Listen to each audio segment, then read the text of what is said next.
What is your long-term game? That's the question I want you to ask yourself during today's episode. And when you're doing your planning, when you're doing your journaling, when you are reflecting on your quarter, on your week, on your career, what is your long-term game? I've missed a few weeks here for a couple of personal things that were going on with our family. And part of me struggled with this question during this short break. Not a struggle of whether or not I would keep on doing the show, because I do think that the show is going to continue. But rather, I felt a sense of conflict having missed a week. From my recent memory, I don't think I've missed a week of the show in the over 8 years that it's been going. Now, the reasons that I missed recording were certainly valid, so I didn't feel conflicted about the choice itself. Rather, I felt a sense of dread that somehow this break would cause the entire thing to fall apart. That you, as the listeners, may choose that the show has no longer provided the value that you once got from it because of this break. Now, of course, the rational side of me can recognize that a week-long break in a podcast's history doesn't necessarily signal that everything is falling apart and things are on fire. In fact, a week-long break of just about anything probably shouldn't signal that at all. The truth is, some of this was actually about me trying to clarify that long-term game. What is the long-term game for this show? What is the reason that I continue to come back to this microphone? Is it just habit? Or is there actually something that I care about doing over the course of many years?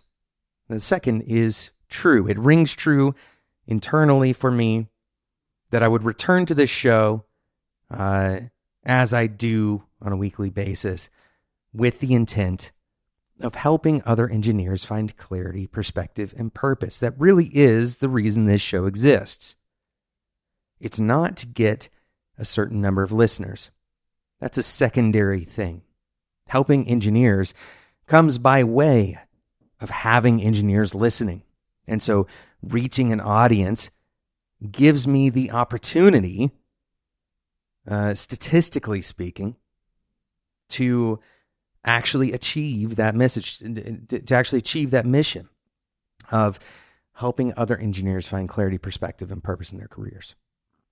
That's what I care about doing, and finding more engineers that I can help is an underlying goal. It's a means to the end. And so, because of the incentives that are attached to that number of listeners, for example, I can actually get paid by sponsors if I have enough listeners. Because of the incentives attached, it's easy to forget that the long-term game is different than the short-term game. This is very important. This is the whole message I want you to take away today. We often think about a long-term game that we want to win in, but then we strategize for the short term. We aren't thinking about the overall scoreboard. We're thinking about the next play that we're going to run. And if the next play fails, or if somehow we have a setback in that short-term game, we imagine that it's a signal of failure. The truth is, the long-term game requires patience. It requires that we recognize failure as a likelihood. Statistically, at least. We're going to fail from time to time. We're going to have moments where our short-term game is off. So here's what I want you to do. I want you to think about this question. Pick an area of your life. Pick a distance. A long-term game is not a week long, and it's not a month long usually. It's going to be a year long at least, and typically. It's possible that you're going for a 6-month or 3-month long, and you may be able to call that a long-term game, but really we're talking about the pathway that you're taking. All right. The pathway to fitness, the pathway to getting the role that you want, or, saving a certain amount of money, whatever that pathway is. As an engineer, this may be a pathway to engineering excellence, being able to sit through pretty much any LEET code that's thrown at you and succeed, right? That might be a long-term goal that you have. I want you to think about what would indicate success. What is the scoreboard for your long-term game? What is the scoreboard for your long-term game? Because the truth is, if you're counting how many successful plays you have, the scoreboard very rarely indicates the successful number of plays. Think about this for a second. In the game of American football, a given team may win, but have a very low number of completions. How is that true? How is that possible? Well, it may be that every completion they get, they have a star receiver who can outrun everyone, and he's always running to the end zone. But the number of plays they run, the number of unsuccessful plays may eclipse the number of successful plays. Similarly, you may have absolutely no star players on the team, but you have a series of consistent small steps towards the goal. And so your short-term game is highly correlated with your long-term game, and your number of successful plays that then turns out to be highly correlated to your success on the scoreboard. But the important factor is that they are not always tied. What is the scoreboard in your long-term game? It's important to understand this and differentiate it, importantly, with the scoreboard for your short-term game. Your short-term game is metrics that might tell you that you're on the way. It may be behaviors that you care about. It may be habits that if you screw one of those up, you didn't necessarily impact the long term at all. An example of this, the scoreboard for your long-term game tends to be outcomes that you care about. If you are on the path to fitness, then your scoreboard for your long-term game might be a number on the scale, or it might be a certain number of minutes that you want to finish a 5K in. It may be a certain amount of weight you want to lift. That might be your long-term game scoreboard. But your short-term game scoreboard is going to be about what you do today or this week. It might be that you consistently put in the effort that you cared about putting in this week. Your short-term game may be correlated with your long-term success, but it doesn't necessarily mean that you will be successful. And so, when you think about the effort that you're putting in without seeing results today, perhaps you are looking for long-term game impact with your short-term game inputs. Let me say that again. If you are trying to affect the long term. An example of this that I came across recently with a family member, they're in pain, and I recommended that they go to physical therapy to address their pain. And the response that they gave me was they'd gone to physical therapy a couple of times and it hadn't helped.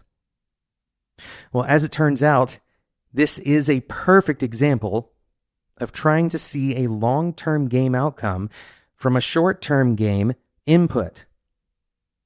The short-term game input of going to the physical therapist is something that will work, but you have to do it for a much longer time. You may be playing a short-term game of buying stocks, investing, but you're very unlikely to become rich from one investment. It's a habit, a requirement that your short-term game be strung along. The long-term game does not change quickly. So here's the caution I want you to pay attention to today. Okay. This particular pairing of making a short-term investment and looking for a long-term impact, making a short-term investment and looking for a immediate effect, however small, on that long-term impact or long-term scoreboard, that long-term game, this is demoralizing. It can cause someone who was previously motivated, the reason they went to the physical therapist or the reason they implemented that code, that testing suite in their code base, is for the long term. That was their motivation. And so the intuitive connection they're trying to make sort of makes sense. I do this thing, and the output is an improvement on the long-term game. But the truth is so much different. The red flag I want you to take here is when you start to feel like your motivation is disappearing because the long-term is not improving.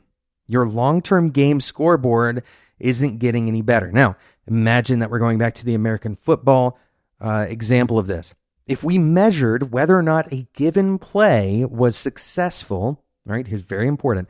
A given play was successful. If we measured that based off of only the long-term scoreboard, if we said the only way that we can tell if a given play is successful is if it scores or not, then we're ignoring the other variables at play. For example, how exactly do you define a good play? In this very reductive version of what a good play is, then it must end in a score.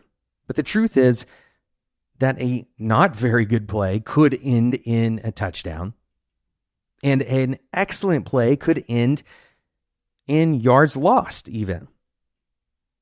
A perfectly executed play could end with the offense at midfield, right? So the point is, there are more variables to take into consideration during the short game. So you need to do two things. This is absolutely critical. Two things that you have to do to protect yourself from the situation where you throw in the towel even though you're doing the right things. Okay, that's what we're trying to avoid here, is quitting too early even though you're headed in the right direction. And this happens to companies, by the way. It happens at an organizational level. A company tries to make a change. Maybe they make an agile transformation, and then their planning is harder in the next round. Well, they throw in the towel because agile was supposed to fix their planning, and they give up, right? This is a premature decision because they're looking at long-term scoreboards for short-term gain, all right? So you have to make two adjustments. The first adjustment you have to make is to change your feedback mechanism. This is a very simple, conceptually very simple idea, but not always so simple in practice. If we, for example, set up our criteria for what a successful play is in American football, we might say total number of yards gained, or maybe we even measured that play over the course of many iterations, right? So we know that this is a good play, but in this particular case, the defense was ready for it. Well, it doesn't necessarily mean that we made a bad choice. So make sure that you refine your feedback mechanisms. Refine them so that you can actually determine whether what you're doing is actually a good thing to do. We can inform that on the front end by recognizing best practices, using things like base rates to make reasonable decisions with the information that's available. But we also want to have some kind of feedback from the decisions we're making that is relevant, that's germane to the short game. The second thing to recognize is that the long-term game is won not through motivation, but through determination. The long-term game is won by discipline, by patience. It's not won by a sudden spurt of energy and going and trying to do one good thing. The long-term game requires consistent and dedicated investment. The feedback that you receive on both the short-term game scoreboard and the long-term game scoreboard, those should serve mostly as steering. Right? We want to use the short-term game to steer our actions today or in the near future. We want to use the long-term game scoreboard to recognize when those cumulative actions have actually resulted in some kind of longer impact. But we don't use those as fuel. We don't use them to instruct whether we keep going or not. Our determination and our patience, those are the things that keep us going. Thank you so much for listening to this episode of Developer Tea. I hope you enjoyed this discussion on long-term and short-term games and their associated scoreboards. Hopefully, this is helpful to you. If you thought it was helpful, share it with somebody. Let somebody else know about this show. You can find the community of people who are listening to this podcast and talking about it together. developertea.com/Discord. It's an excellent community to join if you are interested in this kind of topic. It's totally free for you. It will always be free. Please come and join us, developertea.com/Discord. Thanks so much for listening. And until next time, enjoy your tea.